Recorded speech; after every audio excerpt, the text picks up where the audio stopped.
ബിസിനസ്സിനെ സംബന്ധിച്ച് 2026 ബിസിനസ്സുകളിൽ അത്ഭുതം സംഭവിക്കാൻ പോകുന്ന ഏതെങ്കിലും നക്ഷത്രക്കാരുണ്ടോ?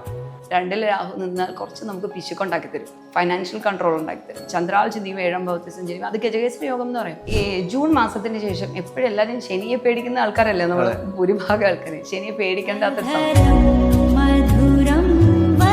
ശനി എന്ന് പറഞ്ഞാൽ ആര് കണ്ടകശനി, ഏഴരശനി, അഷ്ടമശനി എന്ന് പറഞ്ഞ് കരയുന്ന ആൾക്കാർക്ക് ഇപ്പോഴേ തന്നെ ഒരു ഫൈനാൻഷ്യൽ മാനേജ്മെന്റ് ഇത് 11th ഹൗസിലല്ലേ വ്യാഴം നിൽക്കുന്നത്. നാളത്തെയും കൂടെ വീട് പോകുന്ന സാഹചര്യത്തിലും കൂടെ വേണ്ടിയിട്ട് പല കരുതലോടും കൂടി പോവാം. അപ്പോൾ അങ്ങനെ അവർക്കൊരു ധനനഷ്ടമൊക്കെ ഉണ്ടാകാൻ ചാൻസ് ഉണ്ടെന്ന് പറയുമ്പോൾ ആദ്യം ചെയ്യേണ്ടത് പ്രാക്ടിക്കലായിട്ടുള്ളതാണ്. പരിഹാരം രണ്ടാമതാണ്.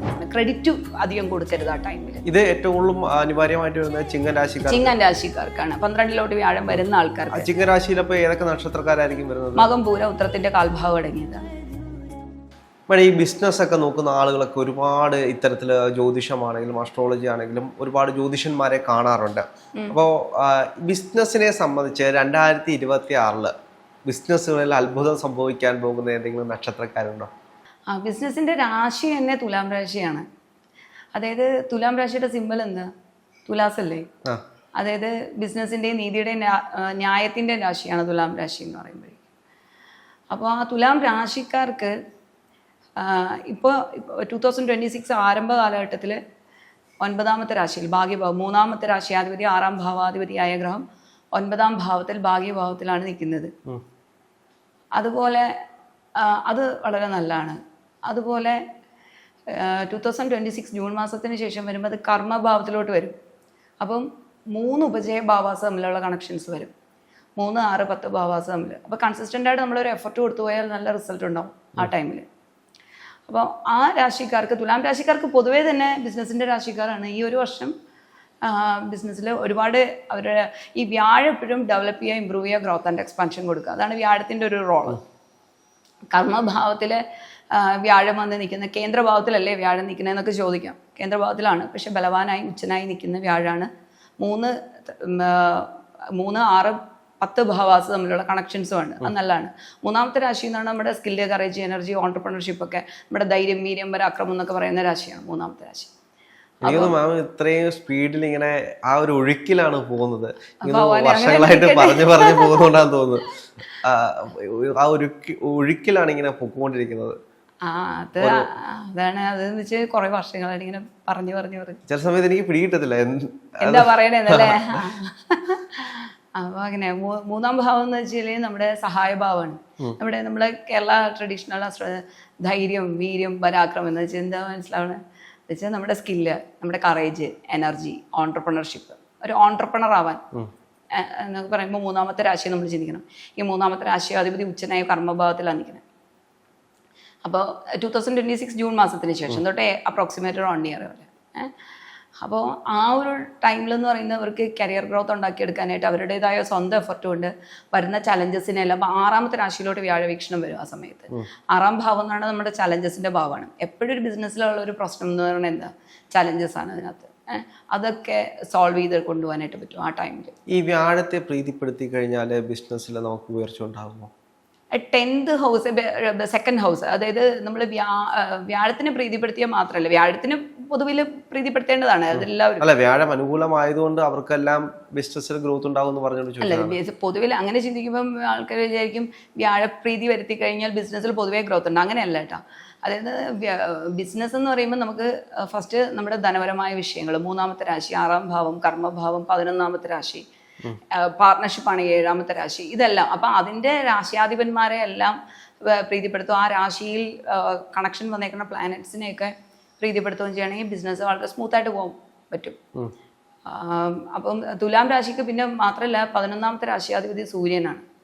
അപ്പോൾ അതൊക്കെ കൊണ്ട് വളരെ സക്സസ് ആയിട്ട് കൊണ്ടുപോകാൻ ഈ ഒരു വർഷം, അതിപ്പോൾ ശനിയെ തന്നെ വ്യാഴവീക്ഷണത്താൽ നിൽക്കുകയും 4-5 ഭാവാധിപതിയാണ് ശനി. കേന്ദ്ര ത്രികോണ ഭാവങ്ങൾ തമ്മിലൊരു കണക്ഷൻ ഉണ്ട്. ശരിക്കും പൊതുവിൽ ഈ തുലാം രാശിക്കാർക്ക് ഇങ്ങനെയുണ്ട്. അത് 6ാമത്തെ രാശിയിൽ അനിഷ്ടഭാവത്തിൽ വന്ന് നിൽക്കുമ്പോഴത്തേക്കും കുറേ സ്ട്രെസ്സ് പൊതുവിൽ 2026 ജൂൺ മാസം വരെ ഉണ്ടായിരിക്കുമെങ്കിൽ ആ സ്ട്രെസ് റിലീഫ് ജൂൺ മാസത്തിന് ശേഷം ഉണ്ടാവും, അപ്രോക്സിമേറ്റ് ഒരു 1 ഇയർ. അപ്പോൾ അത് നല്ലതായിട്ട് തന്നെ പറയാൻ പറ്റും. പിന്നെ ഈ തുലാം രാശി കർമ്മഭാവമായിട്ട് വരുന്ന ഒരാൾക്കാരുണ്ട്, മകരം രാശിക്കാർ. അപ്പോൾ ഈ മകരം രാശിക്കാർക്കും എന്താണ് കർമ്മഭാവത്തിൽ വരുന്നത് തുലാം രാശിയാണ് വരുന്നത്. അത് ബിസിനസിന്റെ രാശിയാണ് കർമ്മഭാവമായിട്ട് വരുന്നത്. അവരുടെ 5ാമത്തെ രാശിയാധിപതിക്ക് കർമാധിപത്യം ഉണ്ട്. പൊതുവിൽ ചിന്തിക്കുമ്പോൾ 5ാം ഭാവം എന്ന് പറഞ്ഞാൽ നമ്മുടെ മനസ്സെന്ന് പറയുന്ന ക്രിയേറ്റിവിറ്റി എന്ന് പറയുന്ന കാര്യം. ഈ ക്രിയേറ്റീവ് ഇന്റലിജൻസും കർമ്മമായിട്ട് അവിടെ ഒരു കണക്ഷനുള്ള ആൾക്കാരാണ് മകരം രാശിക്കാർ. അവരുടെ 7ാമത്തെ രാശിയിൽ 3ാം ഭാവാധിപതി 7ാം ഭാവത്തിൽ വന്ന് നിന്നിട്ട് 3ാമത്തെ രാശിയിലോട്ട് വീക്ഷണമുള്ള കാലഘട്ടമാണ്. 3ാം ഭാവത്തിൽ ചന്ദ്രഭവനാധിപതിയായ ഗ്രഹം തന്നെ 3ാമത്തെ രാശി സഞ്ചരിക്കുന്ന സമയം. അത് 3ാം ഭാവത്തിൽ ശനി നിൽക്കുകയാണെങ്കിൽ ഒരു ദോഷമുള്ള സമയമല്ല. 2ാമത്തെ രാശിയിൽ രാഹു നിൽക്കുന്ന സമയമാണ്. 2ാം ഭാവത്തിൽ രാഹു നിൽക്കുന്ന സമയം രാഹു എല്ലാത്തിലും പല കാര്യങ്ങളിലും കുറച്ചൊരു തല്ലിപ്പൊളിയാണെങ്കിലും 2ൽ രാഹു നിന്നാൽ കുറച്ച് നമുക്ക് പിശുക്കുണ്ടാക്കി തരും, ഫൈനാൻഷ്യൽ കൺട്രോൾ ഉണ്ടാക്കി തരും 2ൽ രാഹു. അപ്പം 7ാം ഭാവത്തിൽ വന്ന് വ്യാഴം സഞ്ചരിക്കുമ്പോൾ ചന്ദ്രൻ്റെ 7ാം ഭാവത്തിൽ ചന്ദ്രാൽ ചിന്തിക്കുമ്പോൾ 7ാം ഭാവത്തിൽ സഞ്ചരിക്കും. അത് ഗജകേശ്വര യോഗം എന്ന് പറയും. മാത്രമല്ല രാഹു 2ാം ഭാവത്തിൽ നിൽക്കുന്നത് 7th ഹൗസിൽ വ്യാഴം നിൽക്കുന്ന മകരം രാശിക്കാർക്ക് നിൽക്കുമ്പോൾ അത് നമുക്ക് എല്ലാം നേടിയെടുത്തു എന്നൊരു ബോധ്യം ഉണ്ടാക്കി തരുന്ന ഒരു സമയമാണ്. നമുക്ക് എല്ലാം സക്സസ് ആക്കി കൊണ്ടുവരാൻ പറ്റുന്ന ഒരു ടൈം. അല്ലല്ല, അത് തന്നെ നമുക്കൊരു കാര്യത്തിലോട്ട് ഒരു എഫർട്ട് കൊടുത്ത് 3ാമത്തെ രാശിയാധിപതി 7ാം ഭാവത്തിൽ നമ്മളൊരു എഫർട്ട് കൊടുത്തിട്ട് അതിന് വളരെ സക്സസ്സിലോട്ട് കൊണ്ടുവരാൻ പറ്റുന്ന ടൈമാണ് എന്ന് പറയാം. അത് ജൂൺ മാസത്തിന് ശേഷം ഉള്ള ടൈം. പക്ഷേ ജൂൺ മാസം വരെ മകരം രാശിക്കാർക്ക് കുറേയധികം ചാലഞ്ചസ് ഉണ്ട് താനും. ജൂൺ മാസം വരെ അടുത്ത് പറയാൻ പറ്റുന്ന രാശി സക്സസ് ആക്കി ബിസിനസ് സക്സസ് ആക്കി കൊണ്ടുവരാൻ പറ്റുന്ന കന്യരാശിക്കാർ. കന്യരാശിയുടെ 4, 7, 10 ഭാവങ്ങളുമായിട്ടും 11 ഭാവമായിട്ടും കണക്റ്റഡാണ് വ്യാഴം ഇപ്പോൾ. അപ്പോൾ ഈ ഒരു 2026 പ്രത്യേകത എന്ന് പറയുന്നത് ഈ ജൂൺ മാസത്തിന് ശേഷം എപ്പോഴെല്ലാവരും ശനിയെ പേടിക്കുന്ന ആൾക്കാരല്ലേ നമ്മൾ ഭൂരിഭാഗം ആൾക്കാർ. ശനിയെ പേടിക്കേണ്ടാത്തൊരു സമയമാണ്. കാരണം എന്തുകൊണ്ടാന്ന് വെച്ചാൽ വ്യാഴവീക്ഷണം വരുന്നുണ്ട് ശനിയിലോട്ട്. ലക്ഷം ദോഷാൽ ഹന്തി എന്ന് പറഞ്ഞാൽ ആരാ? വ്യാഴം. എത്ര ലക്ഷം ദോഷങ്ങളുണ്ടെങ്കിലും അതിനെല്ലാം ഹനിപ്പിക്കാനുള്ള കഴിവ് ആർക്കുണ്ട്? വ്യാഴമുണ്ട്. വ്യാഴം പൂർണ്ണ ബലവാനായി ശനിയെ വീക്ഷിക്കുന്ന സമയമാണ്. അപ്പോൾ ആ ശനി ആർക്കും ദോഷമൊന്നും ചെയ്യുന്നില്ല അവിടെ. ശനി എന്ന് പറഞ്ഞാൽ ആര് കണ്ടകശനി, ഏഴരശനി, അഷ്ടമശനി എന്ന് പറഞ്ഞ് കരയുന്ന ആൾക്കാർക്ക് ഈ ഒരു ടൈം 2026 ജൂൺ മാസത്തിന് ശേഷമുള്ള അപ്രോക്സിമേറ്റ് 1 ഇയർ വളരെ നല്ലതാണ്. അപ്പോൾ 2026 എല്ലാവർക്കും ഒരു അനുകൂലമായിട്ടുള്ളൊരു വർഷമാണല്ലേ?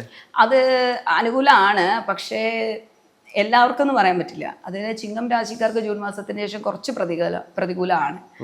അവർക്ക് കുറച്ചൊരു സ്ട്രെസ് ഉണ്ടാക്കും. അപ്പോൾ ഒരു സ്ട്രെസ് മാനേജ്മെൻറ്റ് എന്തെങ്കിലും ഈ ടൈമിൽ ചിങ്ങം രാശിക്കാർ ഈ ഒരു കാലഘട്ടത്തിൽ തന്നെ ഇപ്പോൾ ചെന്നൊരു കുഴി ചാടിയിട്ട് എങ്ങനെ കുഴിയിൽ നിന്ന് കയറണം എന്ന് ചിന്തിക്കുന്നതിനേക്കാളും ബെറ്റർ അല്ലേ കുഴി ചാടുന്നതിന് മുമ്പ് പറയുമ്പോൾ അതൊക്കെ ഒന്ന് മുന്നൊരുക്കത്തോടെ കൂടി പോകുന്നത്.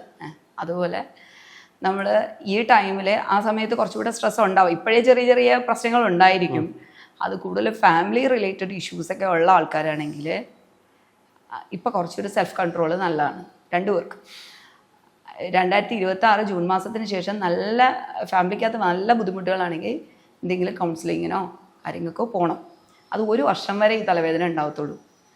അത് കഴിയുമ്പോൾ അങ്ങ് ശരിയായി പൊക്കോളും. അപ്പോൾ അതിന് വേണ്ടിയിട്ട് ഇപ്പോഴേ കടുത്ത തീരുമാനങ്ങളിലോട്ട് പോകരുത്. ഒരു അമിതമായ ഉത്കണ്ഠയോ സ്ട്രെസ്സോ ആൻസൈറ്റിയോ ഫൈനാൻഷ്യൽ ലോസസോ ഒക്കെ ഉണ്ടെങ്കിൽ അവർ ഇപ്പോഴേ തന്നെ ഒരു ഫൈനാൻഷ്യൽ മാനേജ്മെൻറ്റ്. ഇതിപ്പോൾ 11th ഹൗസിലല്ലേ വ്യാഴം നിൽക്കുന്നത്, 11ാമത്തെ രാശിയിലല്ലേ വ്യാഴം ഇപ്പം ജൂൺ മാസം വരെ ചിങ്ങം രാശിക്കാർക്ക് നിൽക്കുന്നത്. അപ്പോൾ അതുകൊണ്ട് ഇപ്പോഴേ തന്നെ ഇപ്പോൾ 11ാമത്തെ രാശി എന്ന് പറഞ്ഞാൽ ലാഭസ്ഥാനമാണ്. ലാഭസ്ഥാനത്തിൽ വ്യാഴം നിൽക്കുമ്പോൾ ഇപ്പം നമുക്ക് സാമ്പത്തിക ചടക്കം ഉണ്ടാക്കി വെക്കാം. നാളത്തെയും കൂടെ വീട് പോകുന്ന സാഹചര്യത്തിലും കൂടെ വേണ്ടിയിട്ട് പല കരുതലോടും കൂടി പോവാം. ആവശ്യമില്ലാത്ത ഫൈനാൻഷ്യൽ ഡീലുകൾ ഒഴിവാക്കാം. ഇപ്പം ആവശ്യമില്ലാത്ത ഒരു കാര്യവും ചെയ്യാതിരുന്നാൽ മതി. പിന്നെ ഈ ജൂൺ മാസത്തിന് ശേഷം വരുമ്പോഴേക്കും ആ ടൈമിൽ ഒരു സ്ട്രെസ് മാനേജ്മെൻ്റ് ഉണ്ട്. മെഡിറ്റേഷനോ യോഗ മെഡിറ്റേഷൻ അങ്ങനെ എന്തെങ്കിലും കാര്യം പ്രാർത്ഥന ദൈവത്തിലേക്ക് വിളിച്ച് പോവുക എന്നുള്ളത്. ഈ ബിസിനസ്സുകാരെ സംബന്ധിച്ച് അവർക്ക് അനുകൂലമാക്കാൻ വേണ്ടിയിട്ട് അവർക്ക് എന്തെങ്കിലും പരിഹാര ക്രിയകൾ അങ്ങനെ എന്തെങ്കിലും ഉണ്ടോ? അതായത് അത് ഡിപ്പെൻസ് ആണ്. അത് എല്ലാവർക്കും ഒന്ന് തന്നെയല്ല. അത് പല തരത്തിൽ. ഇപ്പം ഫോർ എക്സാമ്പിൾ ചിങ്ങം രാശിക്കാർ ബിസിനസ് ചെയ്തുകൊണ്ടിരിക്കുന്ന ആൾക്കാരാണ്. അവർക്കിപ്പം സാമ്പത്തിക നഷ്ടം വരെയാണ്. അത് കുറേയധികം എക്സ്പെൻസ് കൂടെ ദുരഭിമാനം കാരണം ഒരുപാട് ധനം വ്യയം ചെയ്ത് കളയും ജൂൺ മാസത്തിന് ശേഷമൊക്കെ. ചിങ്ങം രാശിയെ തന്നെ എക്സാമ്പിളായിട്ട് എടുത്തു കഴിഞ്ഞാൽ അപ്പോൾ അങ്ങനെ അവർക്കൊരു ധനനഷ്ടമൊക്കെ ഉണ്ടാകാൻ ചാൻസ് ഉണ്ടെന്ന് പറയുമ്പോൾ ആദ്യം ചെയ്യേണ്ടത് പ്രാക്ടിക്കലായിട്ടുള്ളതാണ്. പരിഹാരം രണ്ടാമതാണ്.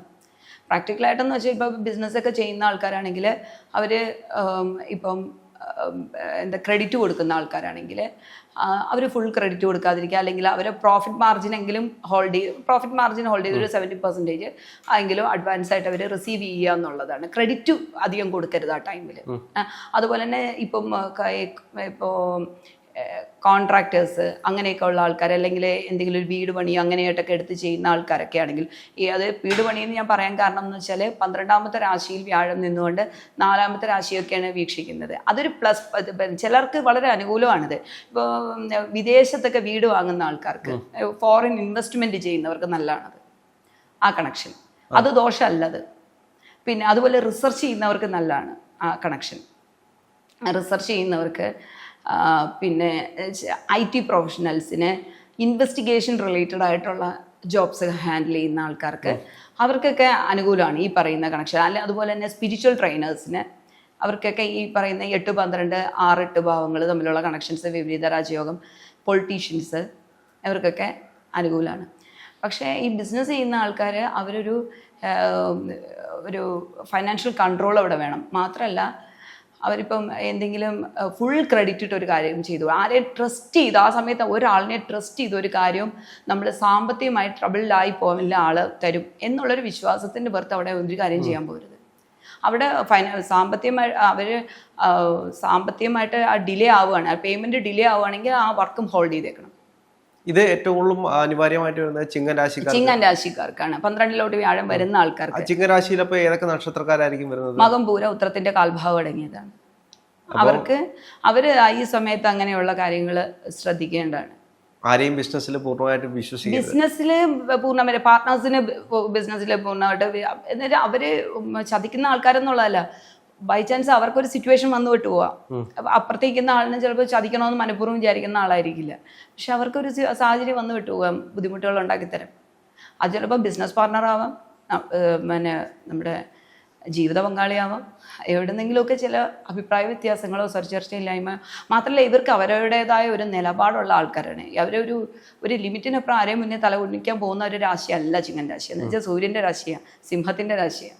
അതെങ്ങനെ ഒരു പരിധിക്കപ്പുറം അവർ തലകുനിക്കത്തില്ല. അപ്പോൾ അവരവരുടേതായ വ്യക്തിത്വത്തിൽ നിന്നുകൊണ്ടേ പ്രവർത്തിക്കുകയുള്ളൂ. അവിടെ കുറച്ച് നഷ്ടം വന്നാലും കുഴപ്പമില്ല എന്നൊക്കെ അവർ ചിന്തിച്ച് കളയും, പക്ഷേ അത് അവരെ ഫ്യൂച്ചറിൽ ഒരുപാട് ബാധിക്കും. അപ്പോൾ അഡ്വാൻസ് ആയിട്ട് അവരത് ചിന്തിച്ച് പോകണം ആ ടൈം ബിസിനസ് ചെയ്യുന്ന ആൾക്കാർ.